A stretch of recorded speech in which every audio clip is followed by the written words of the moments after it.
Hey, I'm Nick DiMatteo, and welcome to video number 89 and audio season 4, episode 30 of Music is Not a Genre.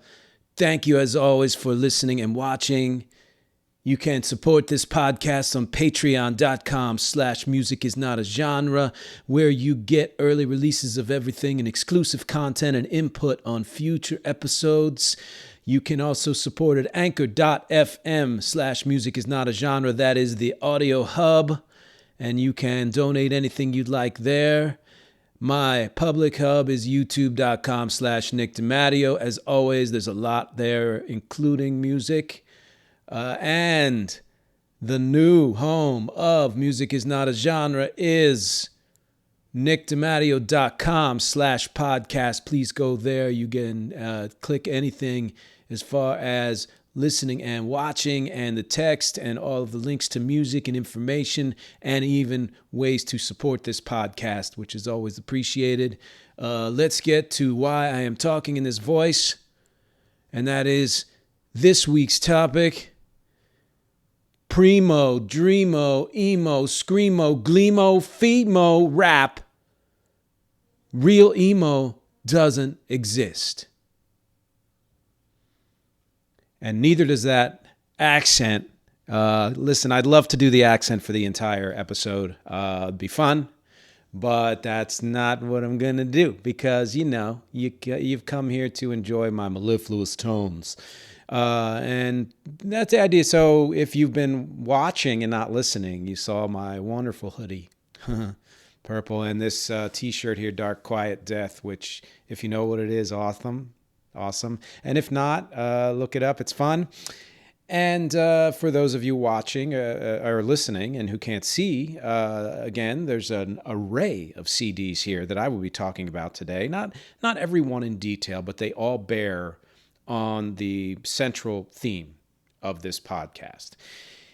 I am contending that emo is one of the primary genres in all of music that identifies and defines the identity crisis of genres in general, and really kind of defines why music is not a genre. And it's because, in my mind, I think, there are so many definitions of emo, and we're going to try and find out if there is a central theme to all of this and something that kind of connects them all. And I think if you know enough about emo, you kind of get a sense that there is, but that does not define what the music sounds like, which is where it gets really hairy. And I say that your definition of emo depends on when you discovered it. And yes, you can say that's true for any music, but let's take hip hop for an example. Some people say classic hip hop was 90s hip hop. Some people say it's 80s hip hop. And that just, again, depends on when you grew up. But anybody who knows hip hop, who's listened to hip hop, can identify a hip hop song unquestionably pretty much throughout the ages, for the 40-some years that it's existed.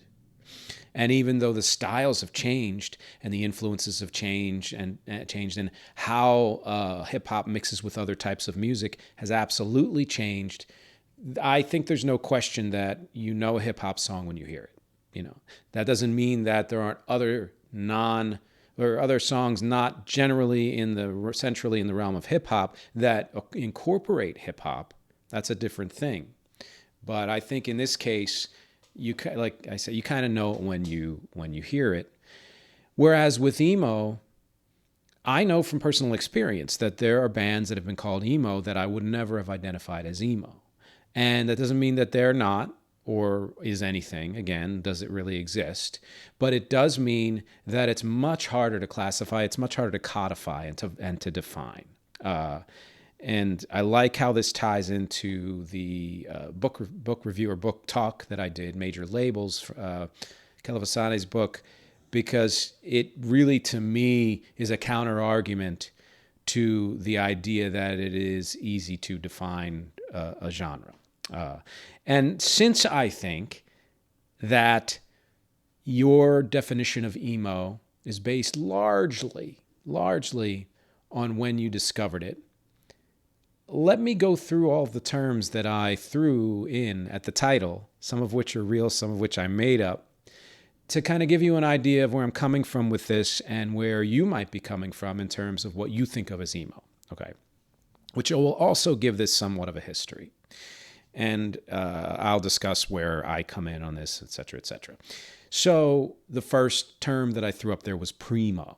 Honestly, just a joke. Now, if you do not if you haven't seen the text or the title or the podcast, the card, the graphic card, it's PRE-MO, right? So just having some fun. And to me, that is music that was emo before emo was a term. And I'm thinking, and I mean a term that was used widely, a term that everyone knew, a term that people started to define music by. And that to me can go back as far as you want, but I'll start with the 80s here.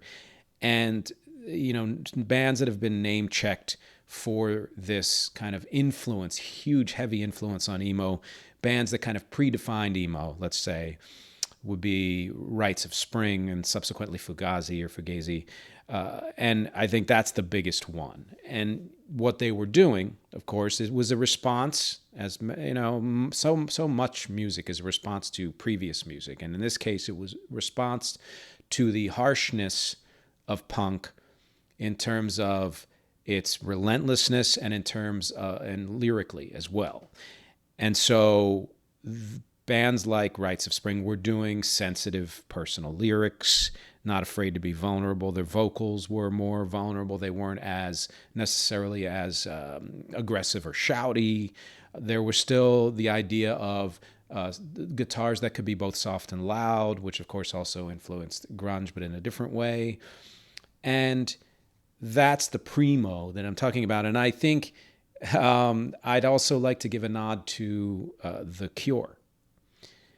I always thought that, knowing The Cure as well as I do, and they're one of the bands that I know super, super well, I always thought that so much of what certain bands did, The Cure did first. The Cure to me is sort of they contain multitudes, the way the Beatles and Prince do, the way you can take one song from one of those bands and it sounds almost nothing like another song, depending on what period of their career or what they were going for and all of that.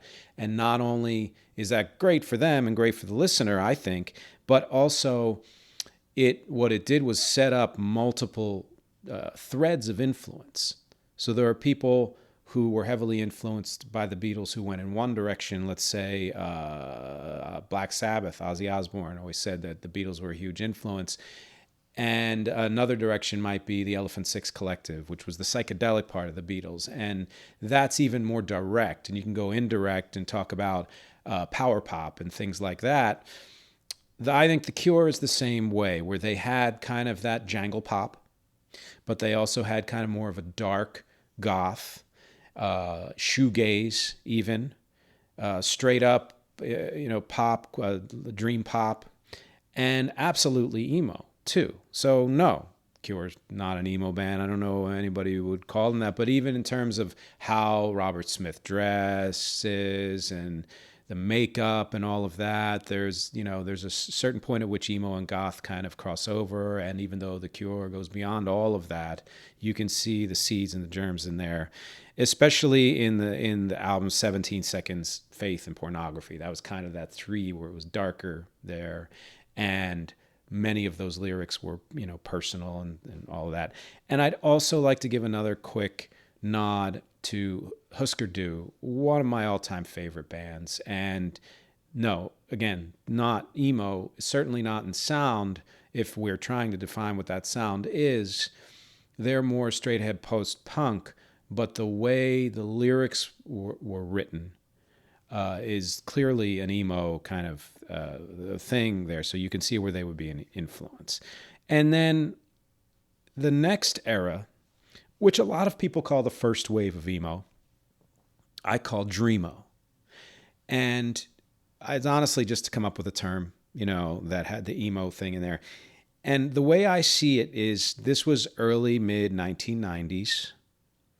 bands like Sunny Day Real Estate, Jawbreaker, The Promise Ring. And it was before emo was heavily ritualized and codified as it would become very soon after that, just a few years later. And in fact, and let's be clear about this, both the bands in the Primo era and the DREAMO era did not like being called emo.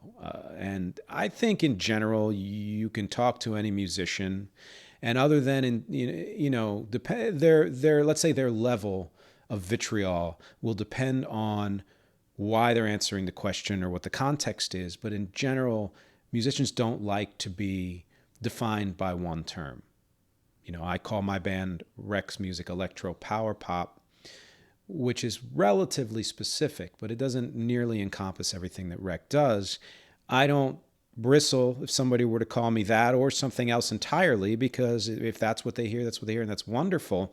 But if you're a certain type of band with a certain type of attitude and trying to not be pigeonholed, to be called a genre name that then you're afraid it forces you to have to be like that all the time. And that's the last thing you want to be forced to do, for most people in general.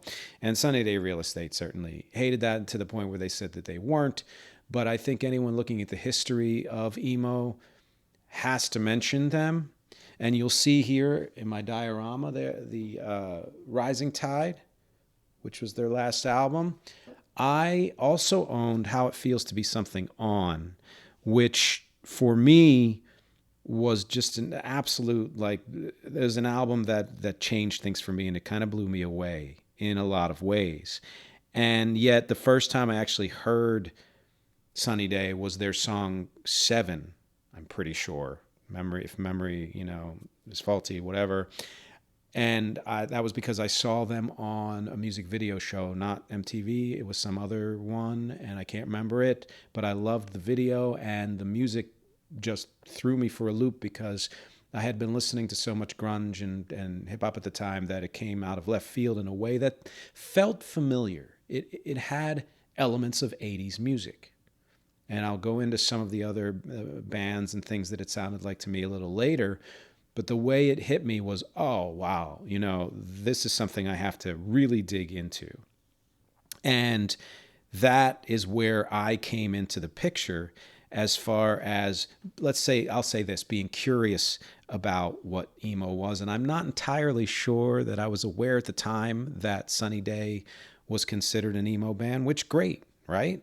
Because why should that matter at all? There's so many songs I've heard that I didn't know where they came from. And sometimes the artists surprised me, the origin, and sometimes it's like, oh yeah, that makes sense. But in many cases, I think if I had known what that music was supposed to be called beforehand, if it was something that wasn't in my kind of core listening, I maybe wouldn't have listened to it and would never have heard it. And that's why this, labels can be so limiting. And so to me, that 90s version of emo, which in some ways was the truest emo, let's say, was more experimental, was still kind of, allowing itself to have more breadth and finding its way in many ways and not being confined by what it was supposed to be, because nobody knew what it was supposed to be other than critics in the media. What do they really know? And I'd like to give shout outs to a couple of other bands from that era, particularly Smashing Pumpkins and Green Day, who kind of hold to me different aspects of what people see emo as. Because if you listen through to Smashing Pumpkins, okay, they're lumped in the grunge era, fine.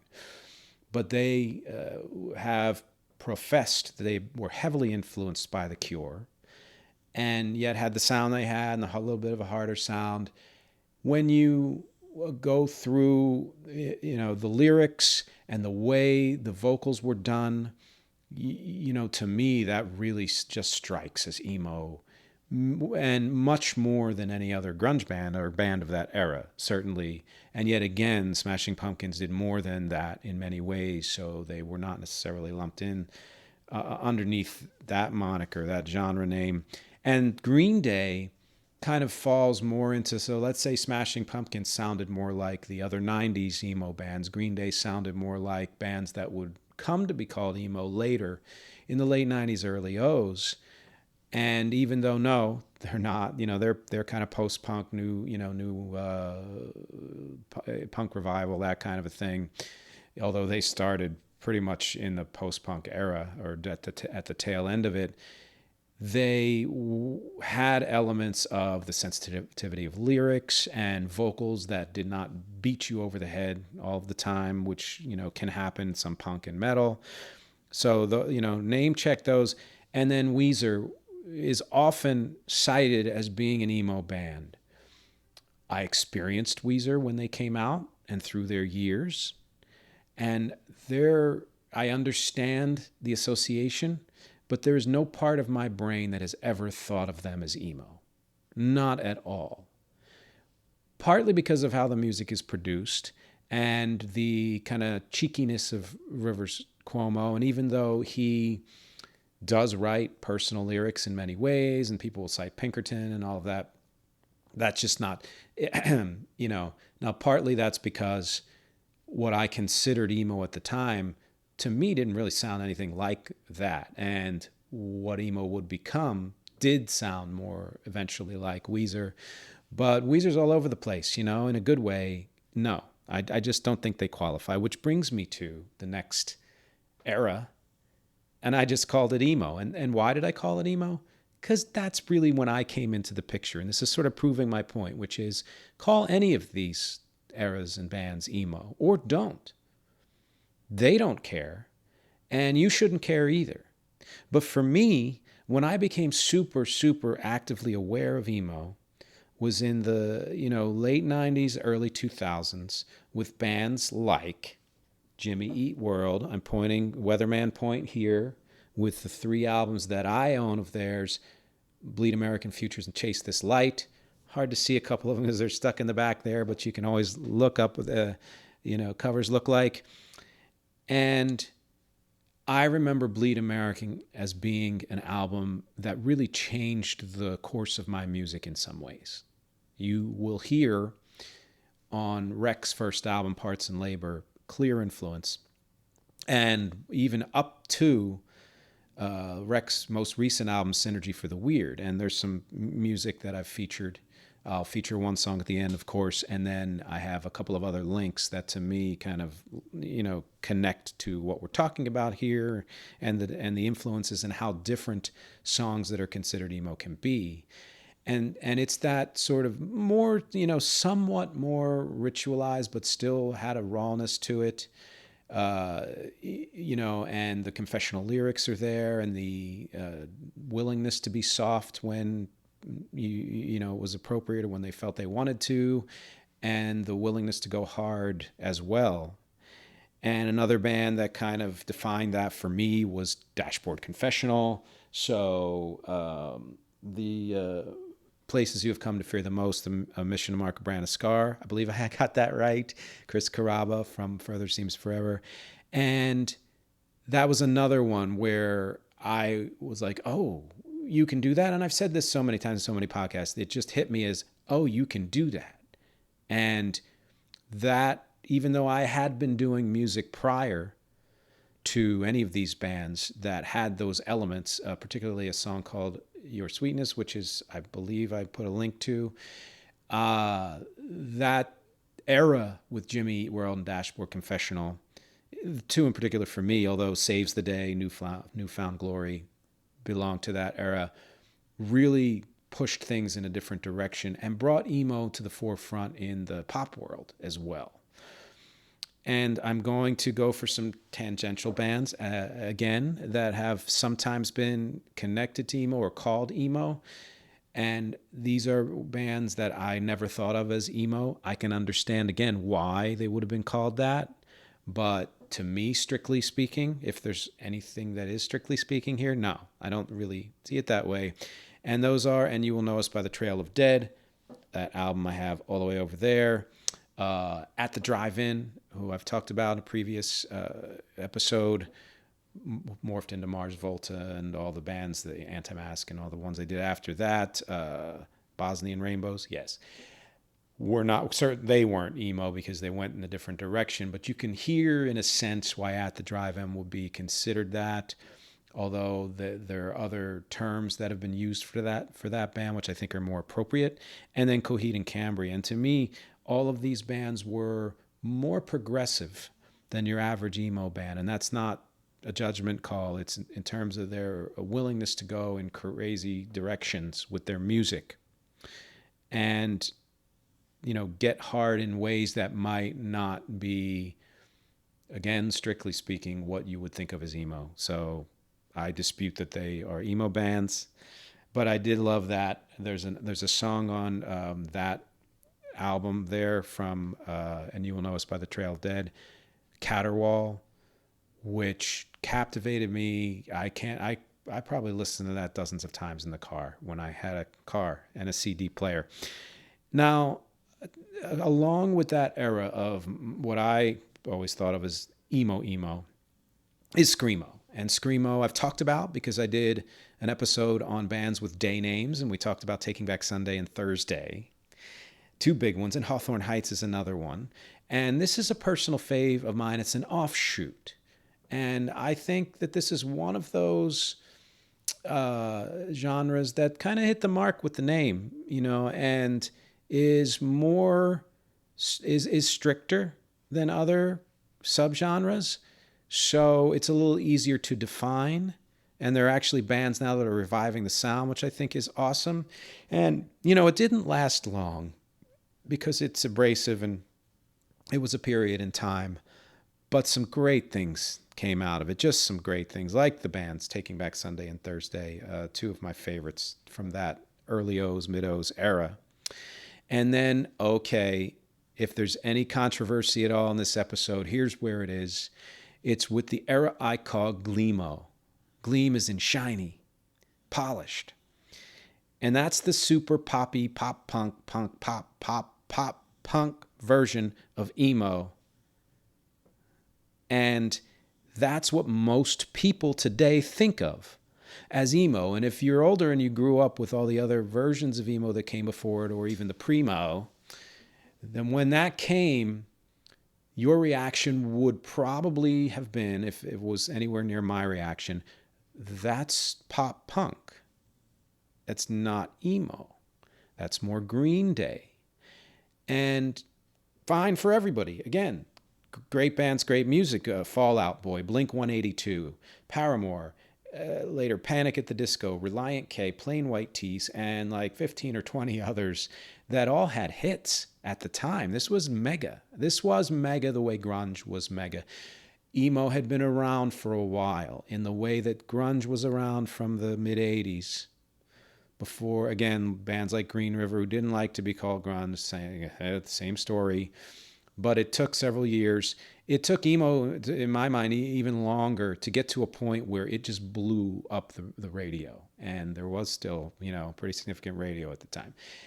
And those bands, particularly, I think, Fall Out Boy, Blink-182, and Paramore, were just huge. And to this day are huge, And that is, yes, okay, sure, I see. And there's emo there, yeah. But that's not how I would define emo. And this is what makes this kind of awesome, is everyone has a different definition. And I think we're kind of getting to the point where we might have an answer or an echo of the title here, Real Emo Doesn't Exist. And I'd like to give quick shout outs to two other bands who I have here, the bottom tier. I put these all at the bottom tier because these were the tangential ones that I think of as not in that emo class, but related, as opposed to the ones I own up here, which, Sunny Day Real Estate, Jimmy Eat World, Dashboard Confessional. That's the first thing you think of when you hear those names, is the word emo. I don't, for these bands, which was the Trail of Dead, as I mentioned, AFI, which was such a freaking discovery for me.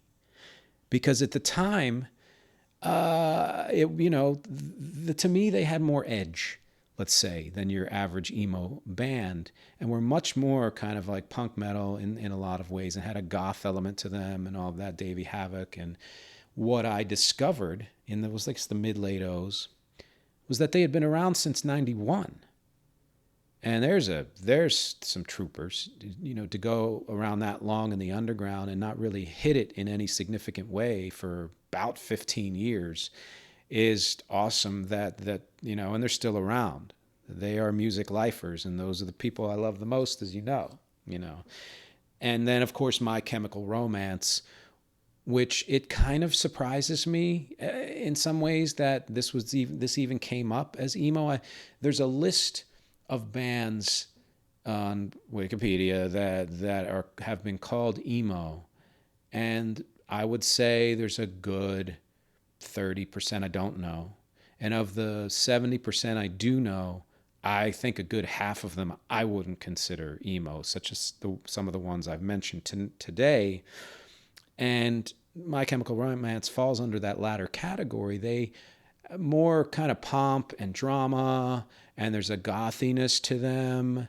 They have elements of emo, certainly, but to me, they went beyond that in many ways and kind of defied it as well in other ways. And kind of and I was, equally blown away by My Chemical Romance in a lot of ways at the time. Quick side note to there is that Gerard Way is a co-creator of the comic and subsequently the TV show, The Umbrella Academy, which is kind of cool. And that My Chemical Romance came together because of the 9/11 attacks. They were compelled to create music because of that, which can happen with tragedies, whether they're personal or global. And that's my side for that era. I apologize to people who, actually I don't. I want to talk to people who think of Fall Out Boy and Blink-182 as the epitomes of emo, because I don't agree. I do not agree. And yeah, I was not a huge fan of theirs. Respect their music, fun stuff, but there's just something about it that didn't strike me as I guess it, in a way, less angsty emo is a good way to put it. Pop emo? Maybe you can call it pop emo. Let's call it pop emo. That's what gleamo means. Pop emo. But it's not that, deeper kind of darker emo that I was used to before all of that came about. And then you have two more peeps. Femo, which I had to put a dash in because there is actually an artist who spells their name Femo. Don't know much about them. The music is compelling, though. And what I'm saying here is that there has been a wave of new bands reviving the emo sound, because after, Fall Out Boy and Blink and Paramore had their hits, that sound kind of waned because a more electronic pop kind of popped up and hip hop and all that took over. Totally fine. Younger bands are now reviving that sound, but they're busting up the boys club, because let's face it, other than Paramore and some early seminal emo type bands that never got any press, almost all of the other bands are just completely 100% male, and a lot of their concerns, let's say, in some of those concerns, lyrics are genderless in their own ways, but a lot of them come from a male perspective in a very strong way. So it is like a breath of fresh air to know that bands like Remember Sports, Venues, and Meet Me at the Altar are coming up, and there's way more as largely female bands, or at least led with female vocals, and reviving this emo and in some cases screamo sound. It's exciting to me. It's exciting, and it's influencing other artists who are more pop, who maybe even are more electronic, to throw some of this type of influence into their music. And then finally, as far as the title goes, emo rap is a thing that I didn't really know was a title, was a term until, a year ago, maybe 2 years. And what I'll say is this, is that hip hop is as malleable as any other genre, and I think nowhere is that more evident than in emo rap. You can say it's evident in bands like Death Grips, or there's so many fusion types of hip hop.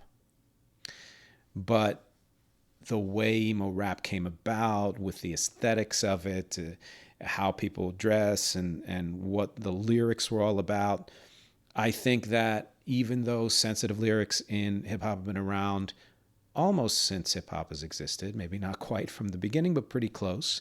And you can even, name check a bunch of bands that predated emo rap more recently, including Kanye West, and in some ways even Jay-Z. There's a confessional nature to their lyrics.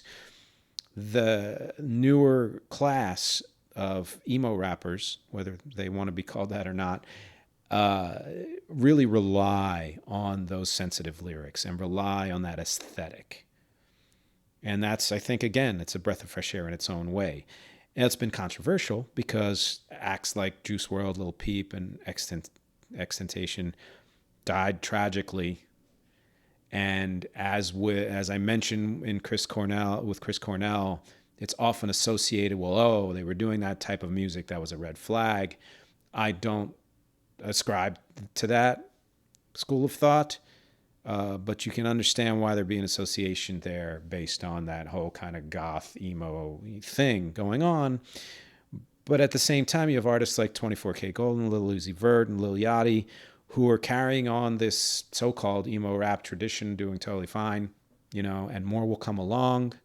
And then hopefully it will, be suffused with other things and be called something different. But for now, this is considered, in its own way, an offshoot and an evolution as well, in some ways, of emo itself, And so that gets to the other part of the title, which is real emo doesn't exist. It does and it doesn't, right? Let's say if you had to describe emo to someone, because originally the term was emo core, which was just a shortening of emotional hardcore music. Hardcore meaning post-punk, but a hard, kind of a hardcore version of post-punk. So shortened to emo core, eventually shortened to emo. You would say that it is music that has strong edges and sensitive lyrics, other than, let's say, screamo and emo rap. The vocals tend towards sensitivity. Doesn't mean that they're 100% that way. I mean, you listen to Jimmy World, they can shout as good as the rest of them. I mean, even Chris Carrabba, But in general, that's the kind of cliche there. And so if you are talking about music with an edge that has sensitive lyrics and sensitive vocals, but don't use the term emo, I guarantee you people are going to come up with some pop punk bands, some metal bands, some progressive metal bands, and bands who were just considered pop, or just considered rock, or considered alt, or considered grunge. If you just use the descriptions that I gave without the term emo, you're going to start to get people mentioning bands that, oh yeah, I love the sensitivity again of the Smashing Pumpkins, and the confessional lyrics of certain aspects of Alice in Chains, or whatever else you want to go to, or how Kanye was afraid to get kind of weird and sensitive and confessional in a lot of ways, but none of those bands were considered emo. And then you go to bands who are considered emo, and you get such disparate sounds. I mean, even the bands that I have up here in my diorama, there are some crossover, but they don't sound like each other. And in some ways, I think they're so far from sounding like each other that it really explains why I don't think real emo exists. But the main reason why real emo doesn't exist is what I said at the beginning, which is talk to a person in their teens or 20s. They might think of My Chemical Romance as old school emo. I've seen kids in T-shirts with My Chemical Romance on it, or they might think Remember Sports or any of those as emo. Talk to people in their 30s and maybe even early 40s, and they're going to definitely think of Fall Out Boy and Blink 182 and Paramore and all of that as emo. Talk to me, and I'm going to say Jimmy Eat World and Dashboard Confessional and Sunny Day Real Estate for sure. And then you talk to people even older than I am, and they're going to wonder why we're talking about any of this at all. But they're also going to be going back to a band like Rites of Spring, and Ian McKay and all those peeps in that group and their subsequent group.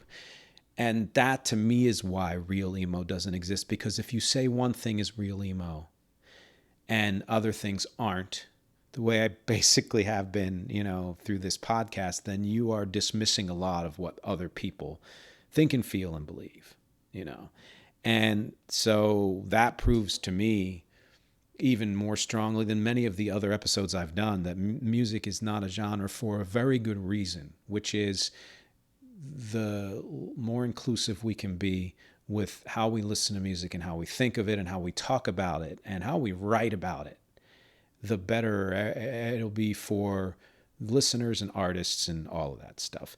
I had here sort of a quick of the bands that I have up here in my diorama, but I think I've mentioned a lot of that stuff already. And as we're kind of getting up to the end of our time, because I say so, I think that this is probably a good time to pivot to the final part of all of my podcasts, which is the song of Rex that I would like to check here. Is a song called Break You. And it's one of my all-time favorite Rex songs. The way it came out, the musicians who played on it, where it went from its origin, and the how visual it feels to me when I'm listening to it. Please take a listen. Stay tuned in a minute or two and listen to it here, or click the link and listen to it at recarea.bandcamp.com, or find it on any of the streaming services, including YouTube. It's Break You by Rec from the album Parts and Labor spelled Labour. And I think you'll hear that sensitive, confessional, kind of angsty, lyrical quality with some sensitive delivery and a little bit of dreaminess in the guitars that then end up getting harder and edgier and all of that. And you'll see and hear why that's the song I chose as my example. But at the same time, I'd like to mention two other songs, and that is the song that I talked about before, Your Sweetness, which was a song that was released several years before Jimmy Eat World Sweetness, from an EP called Your EP in 96. And I think that you'll hear how is it emo, isn't it emo, is a great question to ask of any of this type of music, including Your Sweetness. But when you listen to the lyrics and listen to the way the music was produced and performed, again, by some great musicians, you'll understand why I mentioned that here. And then finally, to show the breadth of what emo could be, or music in general, I have also put a link to a more recent song, which is a cover of a song that my dad made famous back in the early 60s called Suddenly. And I did a cover of it on Rex's recent album, Synergy for the Weird. And that song Suddenly was deliberately produced as what I would call a pop punk song, but what many other people would call, quality-wise, sound-wise, emo. And listen to all three of them. I have the links to all three, or you can search for them anywhere online, or go to the Bandcamp, with the links. And again, stay tuned for Break You coming up. And let me know if you think that any of them sound emo. Or if any of these bands that I have said are emo or aren't emo that you agree or disagree with. I really want to know, if you know any of this music, and that what do you consider real emo? Do you think real emo exists? Can it be clearly defined? And if so, which bands are emo to you? And if any of Rex music that was put here is also would you also think of that as emo? I want to know all of what you're thinking and feeling and what you're listening to, because as always, my objectives here are music, conversation, and connection. Thank you for spending this time with me, and I will talk to you next week.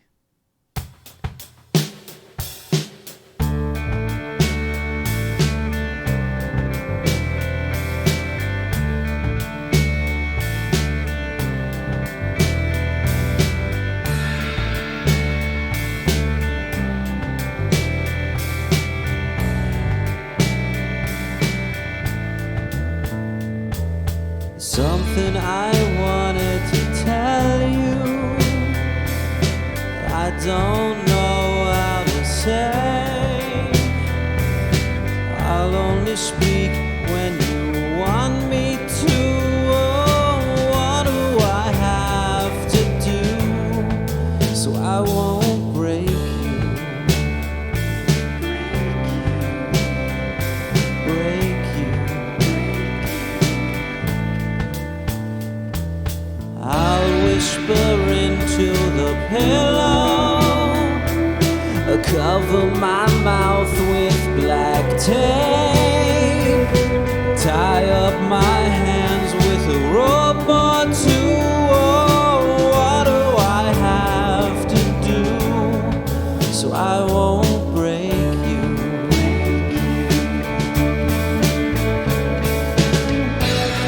Oh, it's silly to even have to say, but I'm thinking really you'd be better off running away.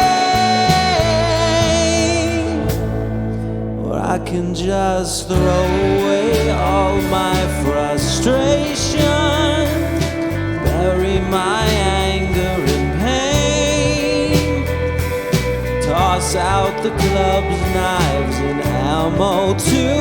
Oh, I'll do what I have to do so I won't